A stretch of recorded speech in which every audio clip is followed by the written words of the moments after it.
الرجيم بسم الله الرحمن الرحيم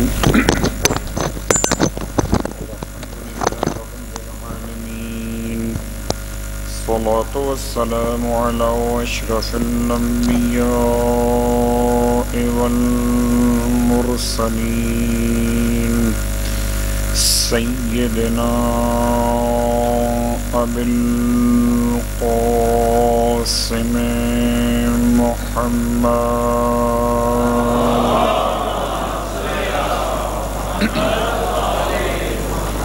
وعلى أهل بيته الطيبين الطاهرين واللعنة الدائمة على أعدائهم أجمعين. أما بعد فقد قال الله تبارك وتعالى في كلامه الحميد وفرقانه المجيد قوله الحق وهو أصدق القائلين. بسم الله الرحمن الرحيم. ليس البر بأن تأتوا البيوت من ظهورها ولكن البر من اتقى وأتوا البيوت من أبوابها. صلوات پڑھ لیں محمد وعلیہ.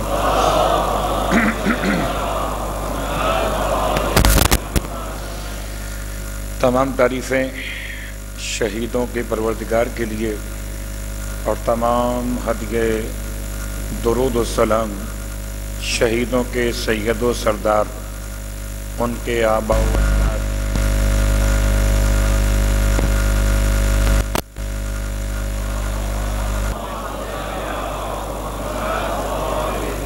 الحمد للہ الذی جعلنا من المتمسکین بالقرآن العظیم وجعلنا من المتمسکین بولایت ابن ابی طالب علیہ السلام.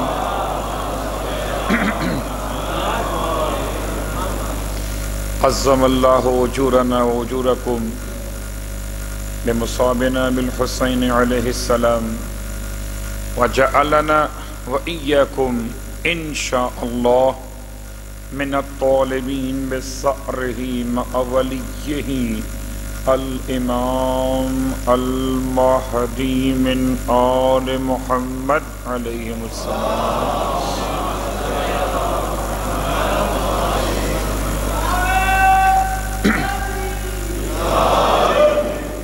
اللهم اجعلني عندك وجيها بالحسين عليه السلام في الدنيا والآخرة. صلوات پڑھتے ذرا قریب ہو جائیے تاکہ فاصلہ ختم ہو سامنے سے.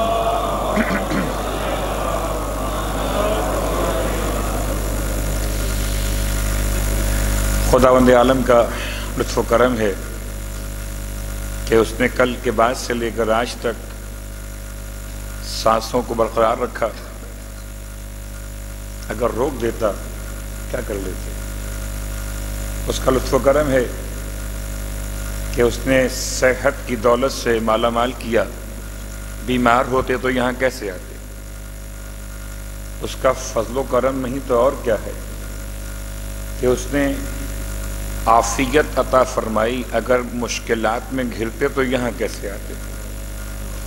اور ان تمام نعمتوں سے عظیم تر نعمت دنیا کہیں جائے حیات کے بعد، صحت کے بعد، عافیت کے بعد، اور ہم چلے آئے ولایت کے بعد فرش اعلیٰ پر.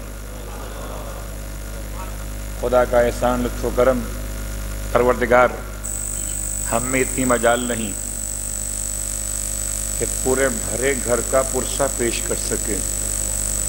البتہ ہمارے حقیر سے آنسوؤں کو، ہمارے بہت مختصر پرسے کو اپنی بارگاہ میں شرف قبولیت مرحمت فرما دینا.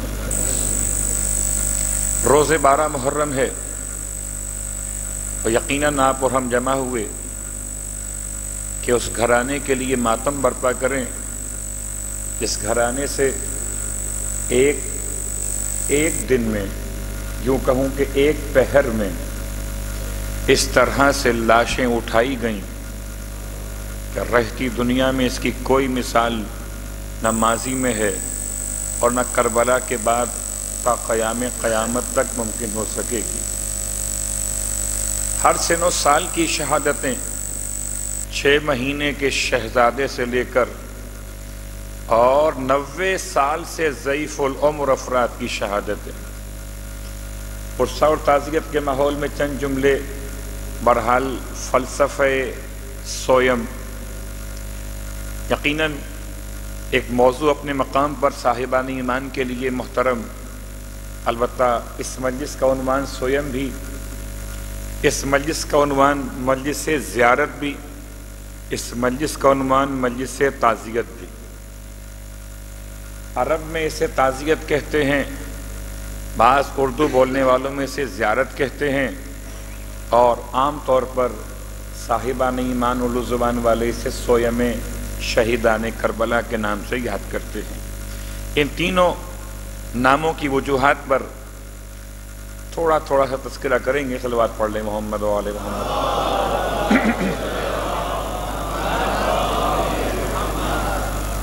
اس میں کوئی شک نہیں کہ مجلس سرکار سید الشہداء جس دن بھی ہو، جس وقت بھی ہو، عبادت اور ایسی عبادت کہ باقی ساری عبادتیں ہیں، مگر مجلس حسین عبادت بھی ہے اور علم بھی ہے۔ نماز اور روزہ اور حج و زکوٰۃ اپنے مقام پر عبادت ہے، مگر کسب علم نہیں۔ فرش اعضاء عبادت بھی ہے، کسب علم بھی ہے۔ اس اعتبار سے سورہ مبارکہ البقرہ کی آیت جو مسلسل اشرے کا عنوان ہے، آیت نمبر 189، اور وہاں سے آج لفظ بیت سے بس خالی ایک جملہ لے کر کہ پروردگار نے صاحبان ایمان کے لیے جو معیار رکھا کہ تقوی اختیار کرو یہ نیکی ہے، اور گھروں میں داخل ہو جاؤ ان کے دروازوں سے۔ تو آئیے دروازے سے داخل ہونے کے لیے گھر کا مرحلہ، اور اتنی بات کافی کہ گھر سے مراد مسجد نہیں ہے،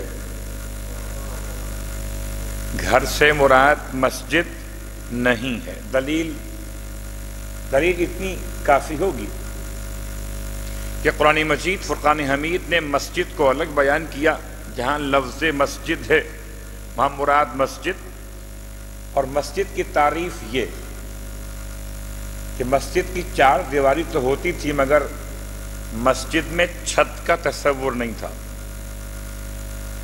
یہ چھت کے مسائل سردی گرمی سے بچانے کے لیے کچھ پتے ڈال دینا، چٹائی ڈال دینا، یہ چھت نہیں ہے، یہ سائبان ہے۔ ٹھیک، چھت اور ہے۔ اب چھت کی اقسام، ایک سقف ہے، ایک سطح ہے، اور چھوٹی چھت ہو تو سقیفہ ہے، اور بڑی چھت ہو تو اسے اسقف کہا جاتا ہے۔ تو یہ تو چھت کی اقسام ہو جائیں گی۔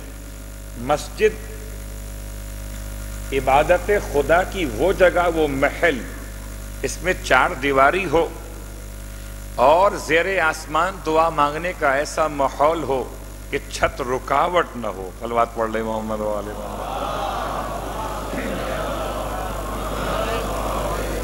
البتہ قرآن مجید فرقان حمید نے جہاں جہاں استعمال کیا لفظ بیت یا بیتی میرا گھر، یا استعمال کیا البیوت بہت سارے گھر، تو اس میں خاص بات کیا ہے؟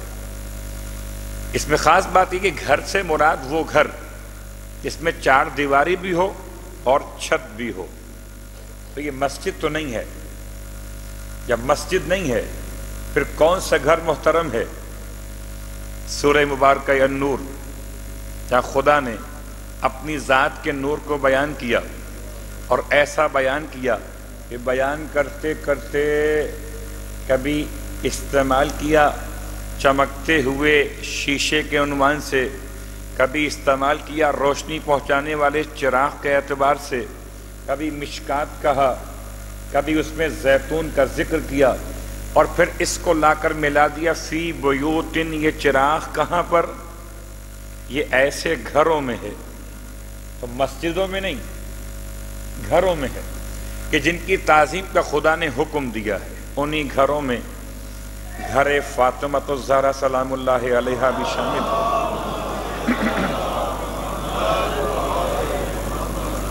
اور واقعی بات سمجھ میں آتی ہے، مسجد کے در و دیوار خدا کا نام لیتے ہیں یا مسجد میں آنے والے خدا کا نام لیتے ہیں؟ تو مسجد میں انسان نماز کے لیے آتا ہے، اور کون سا گھر ایسا ہے کہ جہاں پر ہمیشہ ذکر خدا ہوتا رہے، ہمیشہ ذکر خدا ہوتا رہے، صبح ہو تو ذکر خدا ہو، رات ہو تو ذکر خدا ہو؟ وہ کون سی مسجد ہے جس میں ہر رات 1000 رکعت نماز پڑھی جاتی ہو؟ وہ کون سی مسجد ہے جس میں دن بھر روزے کی حالت میں آ کر قیام کرنے والے قیام کرتے ہوں؟ اگر کوئی مسجد دنیا میں نہ ملے تو گھر آل محمد کو تلاش کیجئے۔ رات بھر 1000 رکعت نماز ہر فرد معصوم کا طریقہ عمل تھا، ہر فرد معصوم، نہ کہ صرف مولائے کائنات علی ابن ابی طالب علیہ السلام۔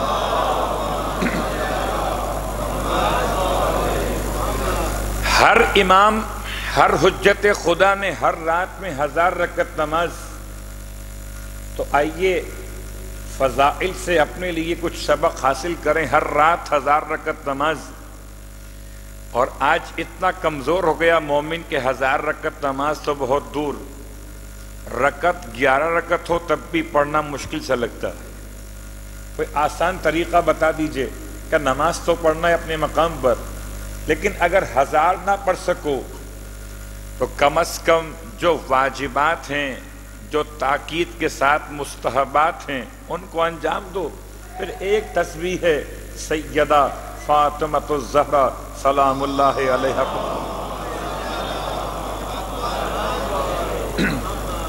تم تسبیح کی تلاوت کرو گے، اور امام فرماتے ہیں کہ 1000 نافلہ نمازوں سے افضل، 1000 نافلہ نمازوں سے افضل۔ واجب کی بات نہیں ہو رہی، مستحب کی بات نہیں ہو رہی، نافلہ نمازوں سے افضل۔ تو یہ نافلہ نماز کی ایک تعریف یہ بھی کہ جو خود سے انسان خدا کی بارگاہ میں زیادہ نمازیں قائم کرنا چاہے۔ ایک تو وہ نماز جو شریعت نے بیان کر دی کہ یہ نماز آپ کو پڑھنی ہے، یہ واجبات کے نام سے اور یہ مستحبات کے نام سے۔ اب اس کے بعد دل چاہتا ہے کہ خدا نے ہمیں اتنی نعمتیں عطا کی ہیں، کوئی نعمت یاد آئی، کوئی مصیبت کے ٹلنے کا عنوان سمجھ میں آیا تو بچھاؤ مصلی، نمازیں شروع کر دو۔ ان نمازوں کو نماز نافلہ کے نام سے یاد کیا جاتا ہے۔ 1000 نافلہ نمازوں سے افضل، اور معصوم کے نزدیک افضل۔ نہ کہ کسی عام عالم کی بات کریں، نہ کہ کسی عام متقی انسان کی بات کریں، فرزند زہرا امام جعفر صادق علیہ السلام کی بات کریں۔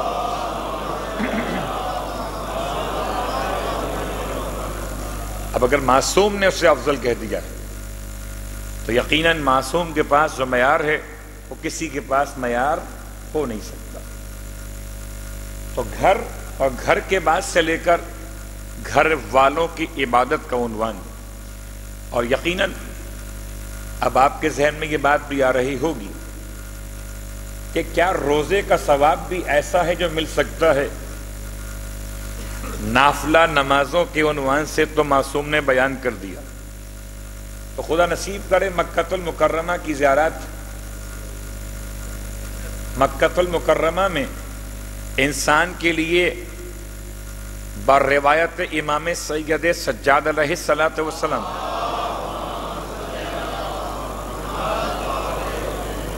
فرماتے ہیں انسان اگر مکے میں کھانا بھی کھائے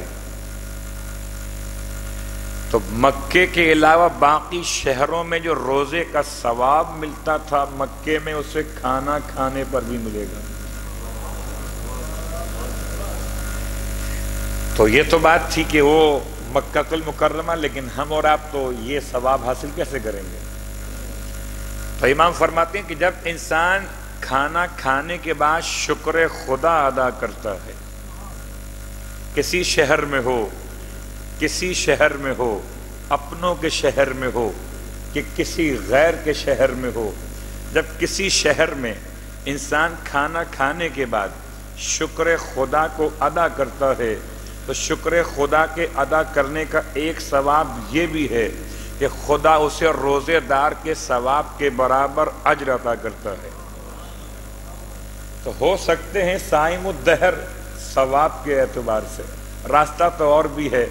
جناب سلمان محمدی، خادم اہل بیت علیہم الصلاۃ والسلام، کیا مولا کے چاہنے والے، اور مہینے کے 3 دن کے روزے اور پورے 30 دن کا روزے کا ثواب وہ اپنے مقام پر، لیکن اگر انسان شکر خدا بھی ادا کرتا رہے، معاف کیجیے گا شکوہ زیادہ کرتے ہیں ہم اور آپ، شکر کم کرتے ہیں کہ اس میں آئل بڑھا دیا، اس میں نمک کم ہو گیا، اس میں مرچیں بہت تیز کر دی ہیں، یہ ٹھنڈا کھانا ہے، یہ کیا پکا دیا ہے، زہر مار کرنا پڑ رہا ہے۔ ان الفاظ سے ثواب تو نہیں ملتا بلکہ آیا ہوا رزق بھی کم۔ صلوات پڑھے محمد و آل محمد۔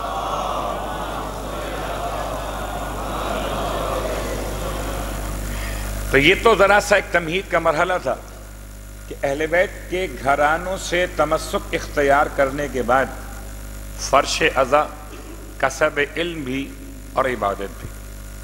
رہی بات لفظ سویم کا استعمال کب ہوا، اور سب سے پہلی بار سویم کس شخصیت کا منعقد ہوا؟ سویم کا آسان ترجمہ ہے تیسرا، اور تیسرا دن کا مطلب کیا موت کے بعد سے تیسرا دن یا تدفین کے بعد سے تیسرا دن؟ اب ہمارے یہاں ایک مجبوری ہو چکی کہ لوگ دوسرے دن سویم کر لیتے ہیں، بلکہ ایسے بھی واقعات پیش آئے کہ 2 گھنٹے بعد سویم، تدفین کے 2 گھنٹے بعد سویم ہو گئے۔ تو 2 گھنٹے بعد ہو یا 2 دن کے بعد ہو، اسے لفظ سویم میں پھر شامل نہیں کیا جاتا، اسے مجلس ترحیم کا نام دیا جاتا ہے۔ سویم کا مطلب تو لفظ کے اعتبار سے وہی ہے۔ اب سویم ہے کیا؟ حضرت آدم علیہ الصلاۃ والسلام کے فرزند، پہلا شہید، دنیا کی پہلی میت، حضرت حابیل علیہ الصلاۃ والسلام، جن کو آپ کے سگے بھائی نے حسد کی بنیاد پر شہید کر دیا۔ اب ان کے غم میں جناب آدم کا آنا اس مقام پر جہاں شہید کیے گئے تھے، وہ میت کو اٹھا کے وہاں سے لے گیا اور کہاں کہاں گھوما، کچھ سمجھ میں نہ آیا تو خدا نے کووں کی مثال قائم فرمائی، اور تدفین کا عمل انسان نے سیکھا تو غیر انسان سے سیکھا۔ حضرت آدم جب آئے مقام شہادت پر تو آپ نے فضائل بھی پڑھے اپنے جوان بیٹے کے، اور اس کے بعد مصائب بھی پڑھے۔ لگتا تاریخ کے لحاظ سے ایسے ہے کہ حضرت آدم کا سفر مکمل ہوا تھا تیسرے دن، جب آپ پہنچے اپنے بیٹے کی مقام شہادت پر۔ اس کے بعد سے سویم کا عنوان کچھ تیسرا دن اس معنی میں شمار کیا گیا کہ یاد کرو اپنے انتقال کر جانے والوں کو تیسرے دن خاص طور سے۔ ایک اور حوالہ، سرکار ختم یہ مرتبہ صلی اللہ علیہ وآلہ وسلم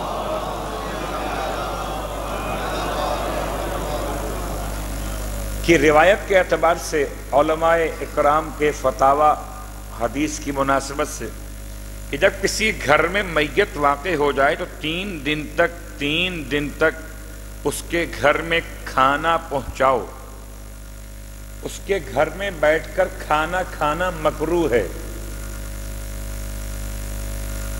میت جس گھر میں ہو جائے، یہ مشکل بہت باتیں ہیں اور کبھی کبھار پریشان بھی کرتی ہیں، اور اس میں بہت سے لوگ نکالتے ہیں باریکیاں کہ کیا وہ گھر جو ابھی میراث کے مسئلے پر یتیموں کے درمیان حل نہیں ہوا ہے، کیا اس گھر میں تعزیت کے لیے آنے والوں کی نماز بھی شرعاً درست ہے یا نہیں؟ یہ الگ موضوع۔ پہلا مسئلہ کہ جس گھر میں میت واقع ہو جائے اس گھر میں 3 دن تک کھانا پہنچاؤ، اور اس گھر میں کھانا خود بیٹھ کر کھانا مکروہ ہے، یعنی کہ تمہاری ذمہ داری یہ کہ تم کھانا ایسے پہنچاؤ کہ سوگواران کو کھلا دو۔ البتہ اگر ایسا ہو، ابھی سمجھانے کے لیے حدیث کے الفاظ نہیں ہیں، سمجھانے کے لیے، اگر ایسا ہو کہ وہ میت کا سوگوار تمہارے بغیر کھانا نہ کھائے تو بیٹھ جاؤ، اور پھر اس کی دل جمعی کے لیے کہ 2-4 لقمے تم کھاؤ اور باقی کھانا وہ اطمینان سے کھا لے، کہ کوئی باپ کو دفن کر کے آنے والا رغبت خوراک نہیں رکھتا، کوئی ماں کا سوگوار اپنی ماں کی جدائی کے بعد کھانے کی طرف مائل نہیں ہوتا، تو تم اس نیت سے بیٹھ جاؤ کہ شاید کہ تمہیں دیکھ کر وہ کھانا کھانے پہ تیار ہو جائے۔ تو 3 دن تک کھانا پہنچانا، اور گھر میں اس کے میت واقع ہو جائے اس گھر میں 3 دن تک چولہا روشن نہ ہو، 3 دن تک اس گھر میں چولہا روشن۔ آج کل تو مسائل دوسرے ہیں، آج کل تو ہم اور آپ پہنچ بھی جاتے ہیں تو ہماری خدمت میں لگ جاتا ہے سوگوار بھی، کہ مہمان آئے ہیں انہیں کھانا کھلانا ہے، لیکن ابھی بھی ایسے گھرانے موجود ہیں کہ جہاں خاندان کے لوگ مل کر بانٹ لیتے ہیں کہ صبح کا ناشتہ ہم دیں گے، دوپہر کا آپ کے یہاں سے آئے گا، شام کا وہاں سے آئے گا۔ یہ طریقہ سنت ختم یہ مرتبہ صلی اللہ علیہ وآلہ وسلم۔ سنت کا اجرا کب ہوا؟ حضرت حمزہ کی شہادت یا اس سے زیادہ معتبر قول جناب جعفر طیار کی شہادت کے موقع پر اللہ کے رسول نے ان دونوں شہیدوں کے گھروں میں کھانا پہنچانے کا عنوان مکمل کیا۔ تو 3 دن تک کھانا پہنچانا، اب 3 دن مکمل ہو گئے، سویم تیسرا دن ہو گیا، اور تیسرے دن اب اس گھر میں چولہا روشن ہوگا، اس گھر میں خود اپنا کھانا پکے گا۔ اس سے پہلے اس گھر میں جاؤ، جا کر بیٹھو اور تعزیت پیش کرو، مگر تعزیت ایسے نہیں کہ جس کے پیش کرنے سے اس کا غم واپس دوبارہ سے ہرا ہو جائے۔ تعزیت ایسے پیش کرو کہ اسے صبر و سکون حاصل ہو جائے۔ مثال کے طور پر، اب چونکہ آج روزے سویم شہیدان کربلا ہے، یہ ہمارے اور آپ کی زندگی کے مسائل ہیں، اس کا تعلق شہیدان کربلا کے سویم سے براہ راست نہیں ہے۔ اس طرح تعزیت پیش کرو کہ سامنے والے کا غم ہلکا ہو جائے۔ لوگ تعزیت پیش کرتے ہیں، افسوس ہوا آپ کا اتنا پیارا بیٹا انتقال کر گیا، اب آپ کو یاد تو آتا ہوگا، بار بار نگاہوں میں چہرہ آتا ہوگا۔ اس طرح کے خود ساختہ جملے مشکلات پیدا کرتے ہیں۔ پھر کیا کہا جائے؟ اس سے کہیں کہ خدا نے آپ کے بیٹے کو بلا لیا، اور کل تک تو وہ آپ کے پاس تھا اور آج کربلا والوں کے پاس ہے۔ اب اس کی آنکھوں میں اگر آنسو بھی آئیں گے تو اپنے بیٹے کے لیے نہیں آئیں گے، کربلا والوں کے لیے آئیں گے۔ تو سویم یا تعزیت کا ایسا انداز ہو، بلکہ شرعاً ایک جملہ اور سن لیجئے، اگر تعزیت پیش کرنے سے کسی کا غم تازہ ہو جائے تو اس کو تعزیت پیش کرنا پھر جائز بھی نہیں رہتا، کہ تعزیت غموں کو ختم کرنے اور بھلانے کا نام ہے، نہ کہ غموں کو دوبارہ سے ہرا کر دینے کا نام۔ صلوات پڑھ لیں محمد و آلہ۔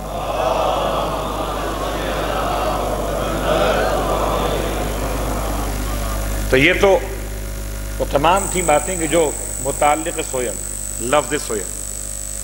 لفظ تعزیت، تعزیت کا لفظ استعمال ہوا روز عاشور کے آخر دن میں، جبکہ شیخ عباس قمی نے مفاتیح الجنان میں اور دیگر علماء نے اپنی اپنی کتابوں میں معصوم سے ایک زیارت کو نقل کیا، زیارت تعزیت۔ یہ آخر روز عاشورہ کے اعمال میں شامل۔ آخر روز عاشور سے مراد کیا؟ فاقہ شکنی کا وقت ایک مشکل ترین موضوع ہے کہ امام شہید کب ہوئے، اثر کا مطلب کیا ہے۔ اگر اس کی ڈیپ میں چلا گیا تو بات بہت طویل ہو جائے گی۔ فاقہ شکنی ہو گئی، اب آپ نے 2:30 بجے دن میں کی ہو یا 3 اور 2:30 کے درمیان کی ہو، تقریباً وقت جو قریب سمجھ میں آتا ہے کربلا کے واقعات کے ذیل میں، وہ دوپہر کا سورج ڈھلنے کے بعد کا وقت، فاقہ شکنی۔ اس کے بعد اب پورا گھر خالی ہو چکا امام کا، اب تعزیت پیش کرو، اور تعزیت کی زیارت میں خاص طور سے 5 جملے بلکہ 4 جملے خاص طور سے۔ پہلا جملہ، السلام علیک یا رسول اللہ، احسن اللہ لک العزا فی ولدک الحسین۔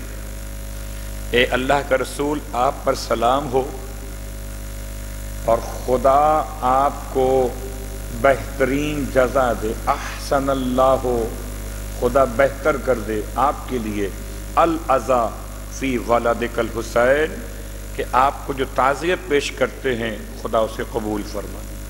السلام علیکی یا فاطمۃ الزہرا، احسن اللہ لک العزا فی ولدک الحسین۔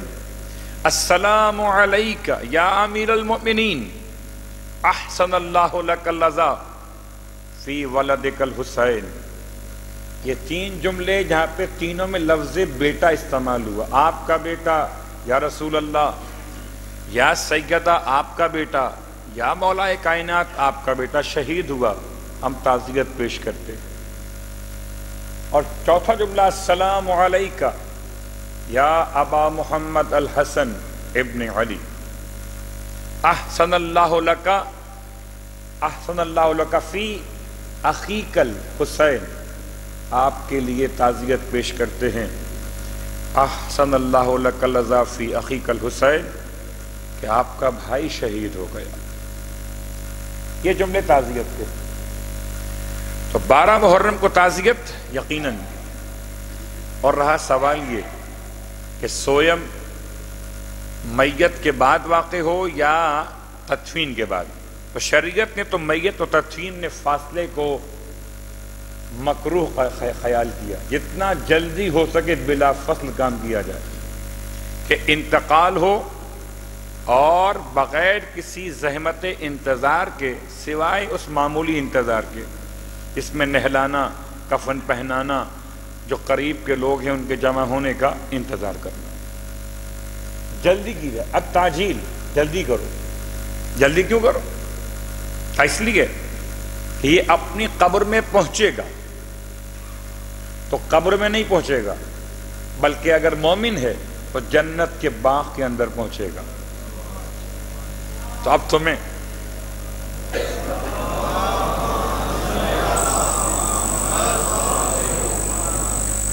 اب اگر تم نے اس کو تاخیر سے پہنچایا تو اس کو تم نے محروم کیا اتنی دیر کی نعمتوں سے۔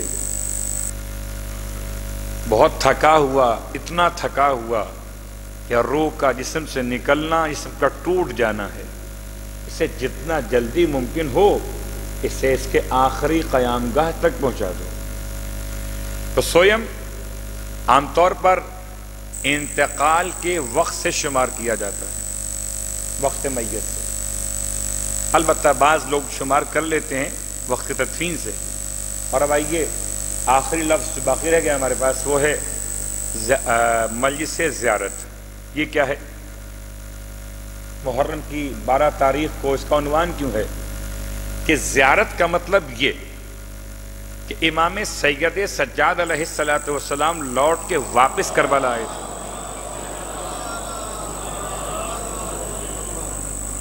اور جب آپ واپس لوٹ کے کربلا باعجاز امامت واپس آئے تو محرم کی 12 تاریخ تھی، اور بنی اسد کے زمیندار شہدائے کربلا کو دفن کر رہے تھے۔ تو آپ نے اپنے بابا کے لاشے مطہر کی زیارت فرمائی، یا تو اس مناسبت سے یا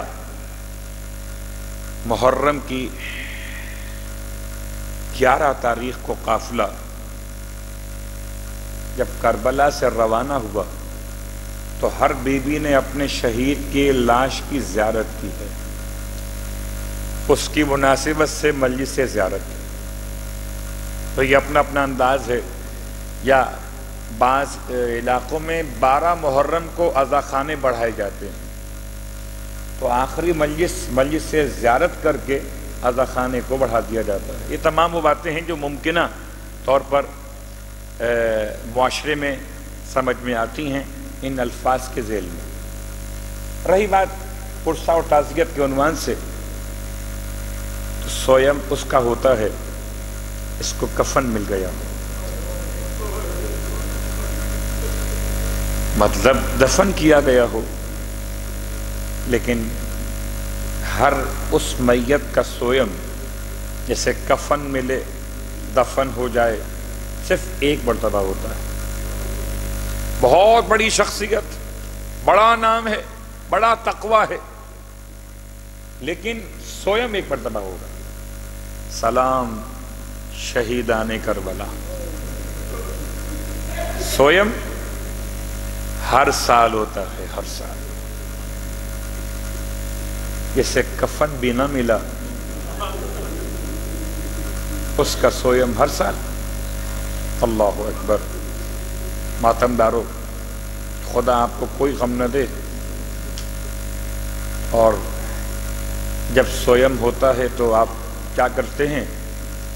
اگر میرے اور آپ کے گھروں میں انتقال ہو جائے تو سویم کے دن آپ میرے گھر میں آتے ہیں تعزیت پیش کرنے کے لیے، اور آ کر مجھے پرسہ دیتے ہیں، آؤ چلو آج عزاخانے میں بیٹھ کر تصور کرو کہ ہم اہل بیت کے خیموں کے اندر پہنچے ہیں۔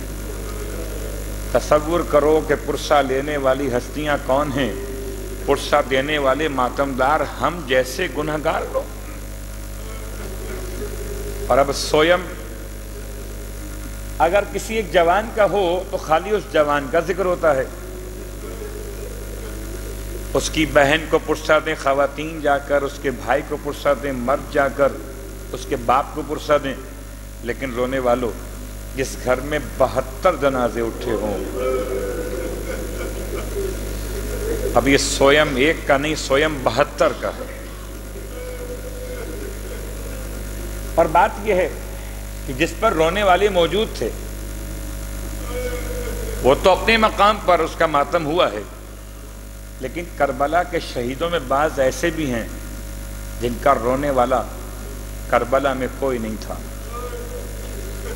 ایک چھوٹی سی مثال دیتا ہوں اپنی خدمت میں، یعنی وہ افراد جو اکیلے تنہا امام کی خدمت میں آ گئے تھے، نہ ساتھ میں بچے ہیں نہ گھر والے ہیں جو روئیں اور پرسہ قبول کریں، تو جو اس طرح شہید ہوا، زینب نے ایسے ماتم کیا اس کے لیے۔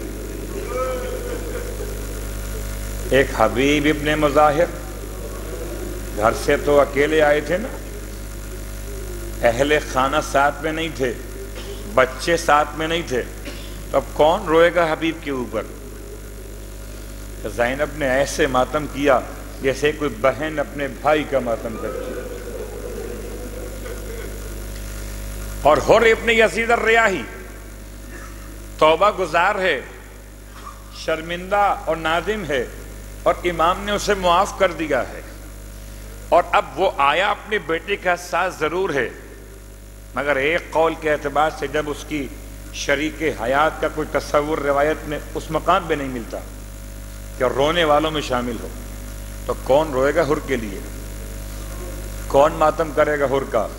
سلام ہو حسین کی دکھیاری بہن پر، یہ ذمہ داری بھی زینب ادا کریں گی۔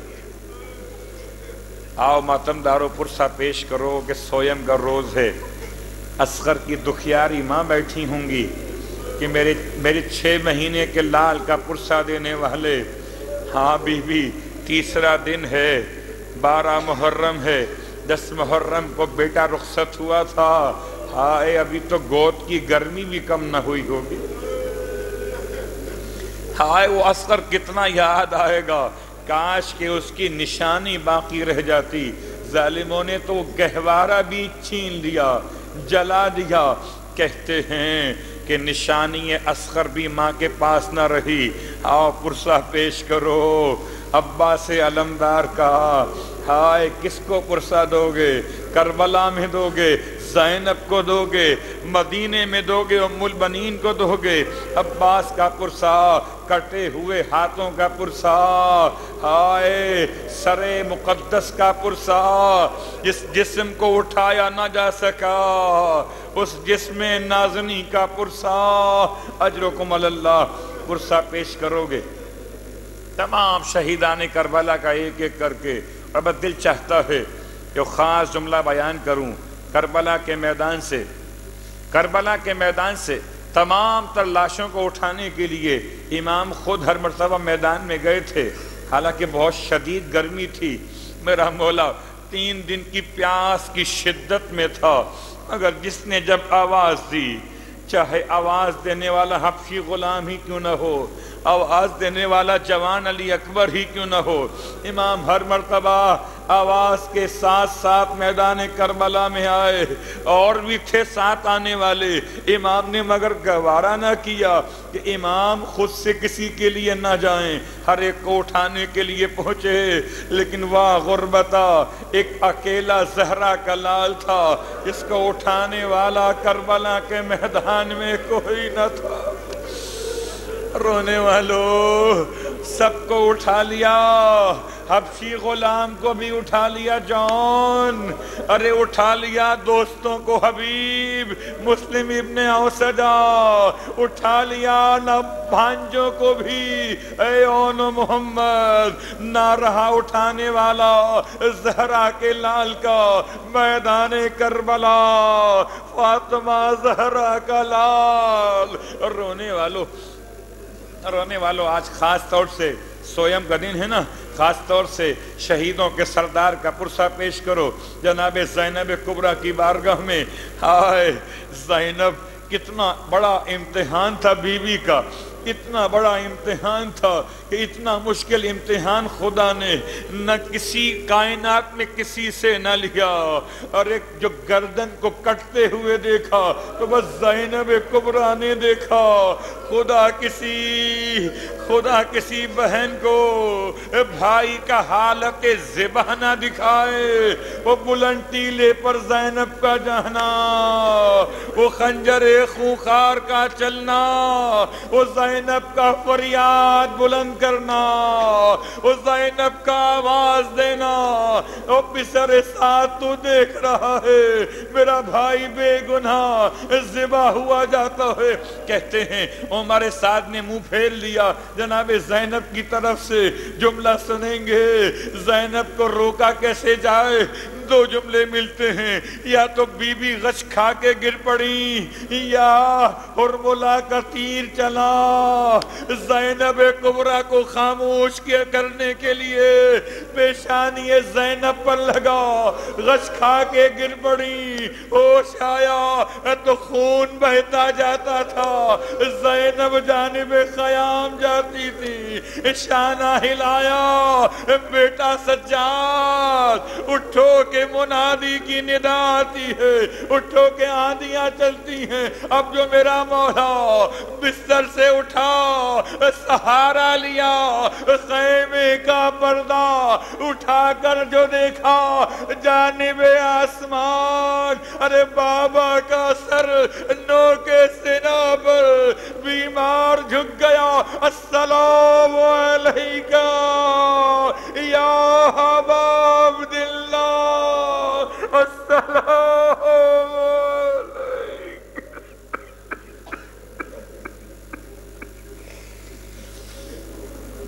اللہ ولعنۃ اللہ علی القوم الظالمین وسیعلم الذین ظلموا ای منقلب ینقلبون۔ پروردگار تمام ماتمدار تعزیت پیش کرتے ہیں ہم مل کر خدمت بانی فرش عزا امام صاحب الزمان کی خدمت میں کہ مولا جو حق تھا تعزیت کا وہ ادا نہیں کر سکے ہیں، مولا کہاں سے لائیں وہ قلب اور کہاں سے لائیں وہ ہمت کے آپ کے جد کے مصائب کو بیان کر کے رو سکیں۔ پروردگار پھر ہم تعزیت پیش کرتے ہیں خاندان رسالت کے ہر فرد کی خدمت میں، خاص طور سے اللہ کا رسول جو حسین کو چوما کرتا تھا، خاص طور سے جناب سیدہ جو امام سے اتنی محبت کرتی تھیں کہ بندے کفن توڑ کر حسین کو بلا لیا۔ ہم تعزیت پیش کرتے ہیں خدمت مولا کائنات میں جو اتنی محبت کرتے تھے کہ مولا حسین کے لیے خدا سے عباس کو مانگ لیا۔ پروردگار ہم تعزیت پیش کرتے ہیں امام مجتبیٰ کی خدمت میں جو اپنے بھائی سے اتنی محبت کرتے تھے، اتنی محبت کرتے تھے کہ رو کے فرماتے تھے لا یوم کا یوم کا یا ابا عبداللہ۔ پروردگار تعزیت پیش کرتے ہیں تمام ائمہ معصومین کی خدمت میں، پروردگار تعزیت پیش کرتے ہیں تمام امام کی خدمت میں، خاص طور سے اس امام کی خدمت میں جو ابھی انتقام لینے کے لیے پریشان ہے، مستر ہے، بار بار دعا کرتا ہے۔ خدایا ہم بھی دعا کرتے ہیں کہ وہ زمانہ ظہور دکھا دے، روز انتقام دکھا دے، اس کا سویم کرنے جمع ہوئے اس کے خون کا انتقام لینے کی ہم سب کو توفیق عطا فرما دے۔ بار اللہ واسطہ محمد و آل محمد کا کوئی غم نہ دے سوائے غم آل رسول کے۔ بار اللہ واسطہ محمد و آل محمد کا مرنے سے پہلے کربلا معلّہ کی زیارت نصیب فرما، مرنے کے بعد کربلا والوں کی شفاعت نصیب فرما، جنت میں کربلا والوں کی خدمت میں پروردگار ہم سب کو ان کے جوار میں جگہ نصیب فرما۔ خاص طور سے جو اس مجلس میں آئے ہیں بیمار ہیں، صحت کی دعا مانگ رہے ہیں، ان تمام بیماروں کو بحق سرکار سید الشہداء شفاء کاملہ عطا فرما۔ خاص طور سے ہمارے مظفر بھائی کو شفاء کاملہ عطا فرما۔ بار اللہ واسطہ محمد و آل محمد کا ان کے حق میں دعا کیجئے کہ جو مختلف علاقوں دنیا بھر میں جہاں جہاں حملے ہوئے، آج سے نہیں کتنے سالوں سے حملے ہو رہے ہیں، کبھی ماتم پر، کبھی جلوس پر، کبھی زائرین پر، جو زخمی ہوئے ہیں اور ایسے زخمی ہیں نہ زندوں میں ہیں نہ شہیدوں میں ہیں، ان تمام کی شفا یابی کے لیے مالک ان تمام زخمیوں کو بحق شہدائے کربلا شفاء کاملہ عطا فرما۔ بار اللہ واسطہ محمد و آل محمد کا پردیس میں رہنے والے تمام ماتمداروں کی مشکلات کو واسطہ کربلا والوں کا دور فرما دے۔ امام زمانہ علیہ السلام کے جانثاروں میں ہم سب کو شامل فرما۔ ربنا تقبل منا انک انت السمیع العلیم بجائے محمد وآلہ المعصومین برحمتک یا ارحم الراحمین۔